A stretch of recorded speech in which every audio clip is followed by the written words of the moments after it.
amigos, 7:46 de la mañana. Vamos de inmediato vía Zoom en Caracas, Venezuela, con Rudy Cresa. Él es profesional del sector energético con más de 10 años de experiencia en la industria petrolera y también es magíster en administración de empresas y del IESA y banca y finanzas. Bienvenido, Rudy, ¿cómo le va? Buen día, Ginette.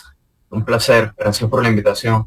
Ya lo vemos vía Zoom y quisiéramos pues conocer primero si tiene un primer comentario acerca de ese ajuste que ayer se dio, que se le va a permitir, tengo aquí exactamente, que se le dio licencia a Trinidad para que importe gas de Venezuela.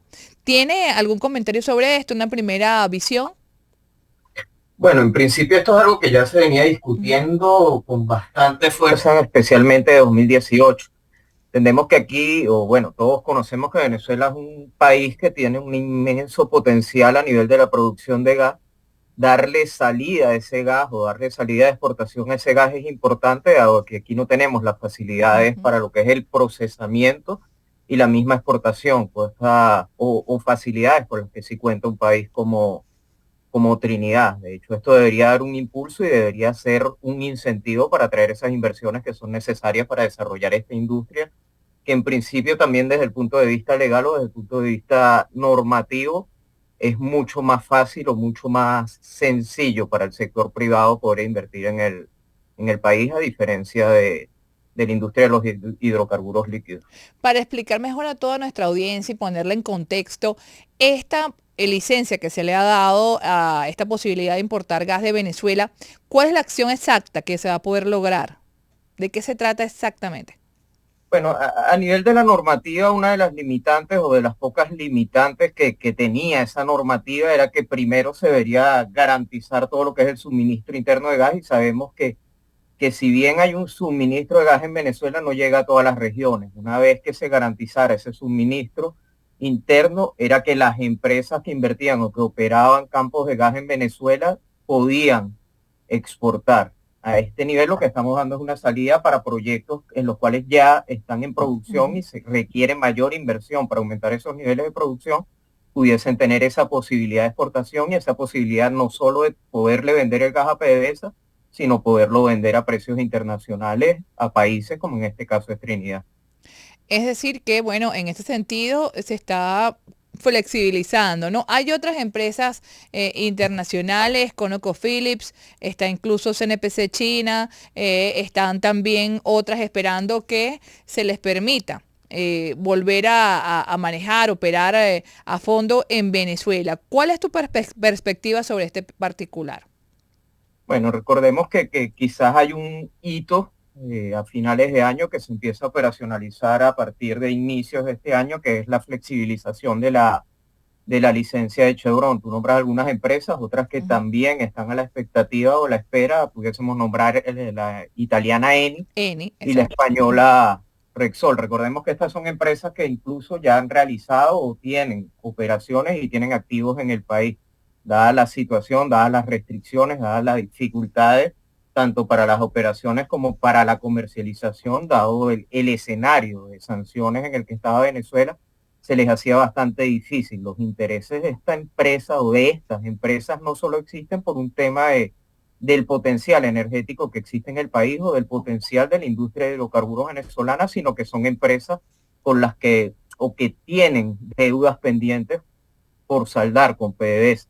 Caso especial Chevron, que ya iniciaron las operaciones o ya inició la materialización de esa flexibilización en las licencias Ujú. que poseían, y casos bastante particulares y bastante significativos, aunque de una menor escala, como son los otros dos casos que acabo de mencionar, caso Eni y caso Repsol. Al Entonces, final, sí, adelante, eh, Judy. gradualmente iremos viendo no solo el interés que ya existe, sino la articulación de esas operaciones, los acuerdos a los que se pueda llegar para que sea tanto atractivo como seguro y comercialmente viable para esas empresas realizar las inversiones que se requieren para reactivar operaciones y poder empezar a producir, comercializar y en este caso exportar ese hidrocarburo. Ahora, lo que ellos van a producir, a medida que se vaya progresivamente dándose esta flexibilización, se incorpora a una parte, con los que tienen deuda se resta, ¿no? Me imagino. Y con otra parte se incorpora a lo que será la expectativa de producción nacional de petróleo, que este año parece que luce un poco más modesta que el pasado, donde a inicios de año había como mayor perspectiva, y mismo estalló la guerra Ucrania-Rusia, y después, bueno, volvió como, vamos a decir, a estabilizarse. Para este 2023, en este sentido de la producción nacional, ¿cómo se perfila?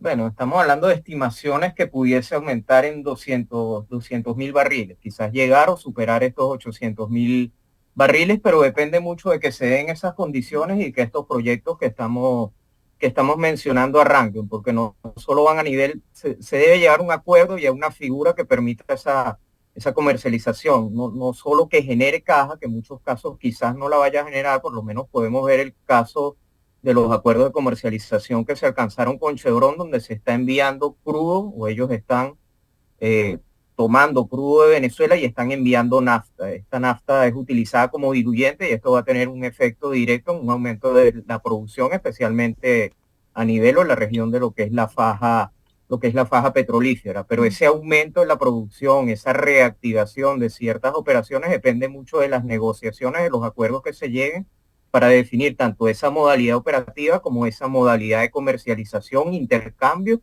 o pago. Recordemos que una de las prioridades del gobierno también es hacer caja para poder hacer frente a los compromisos, tanto financieros como en el caso de Venezuela. Recordemos que no solo Venezuela, sino generalmente a nivel mundial estamos en un proceso de recuperación post pandemia. Entonces se tienen ciertas deudas sociales, ciertos retrasos a nivel de lo que es infraestructura, mantenimiento y otros asuntos que deben ser atendidos y el gobierno requiere hacer esa caja. Por eso estas negociaciones de los acuerdos no van a ser tan directas, sino que pueden ser graduales, tomar tiempo y tener diferentes modalidades, como ya lo Así estamos es. viendo en el caso de Chevron. Bueno, ayer vimos presentarse ante Miraflores el nuevo embajador de España, que había hasta ahora un embajador, un encargado de negocios, igual la embajadora de Venezuela en España se presentó y se aprovechó de presentar en el marco de la FITUR.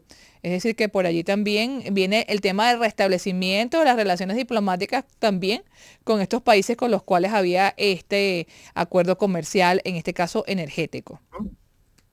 Exactamente, y recordemos que lo que sucede en el entorno, lo que está sucediendo en el panorama mundial hace que países como Venezuela de cierta manera cambian las reglas o la modalidad del juego que estaba establecido, donde estábamos en una especie de limbo donde no se avanzaba o se retrocedía, pero contar con el apoyo, contar con los recursos energéticos que posee Venezuela, dada la situación mundial, ahora existen esos incentivos para que se avance a nivel de negociaciones, donde evidentemente se tendrán que ir fijando y cumpliendo compromisos para que esto pueda avanzar. Recordamos a nuestra audiencia en radio que conversamos con Rudy Cresa, especialista pues en todo el tema energético.